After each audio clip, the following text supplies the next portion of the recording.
Beauty is not just in the eye of the beholder, as a computer can now confirm.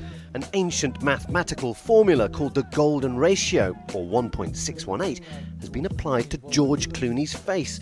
And guess what? He's handsome. The study was the work of a London-based plastic surgeon, Julian De Silva. There's no doubt there is a degree of beauty in the eye of the beholder, and depending on your culture, your ethnicity, there are different characteristics towards what someone can define as attractive. But this gives us something that we can actually use in an objective way when looking at human faces and looking at levels of attractiveness and beauty. You could see how the nose could have more qualities that would make it more attractive. De Silva's facial mapping technique reduces the difference between significant facial measurements to a ratio and compares them to 5. That's what the ancient Greeks called 1.618. We can look at the width of your eyes in relation to the length of the eyes. We can look at the height of the nose in proportion to the width of the nose. And using those different characteristics, we can look at different elements of the face, and adding up those different elements of the face, we can get an overall proportion.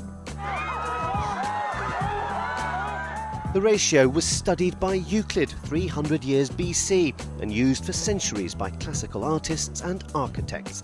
But Dr. De Silva's patients are unaware of the age of the theory used to make them look a little younger. We can use the principles of the Phi and the golden ratio in looking at the face and how the face has changed with age and lost some of those characteristics which are more appealing and making a face look more harmonious and beautiful. So we use it every day in terms of evaluation of the face. What we've been able to do with this form of facial mapping is we can actually apply something that is relatively objective to something that is inherently subjective. US film star Bradley Cooper was second in De Silva's top 10, with British actor Idris Elba in 7th place.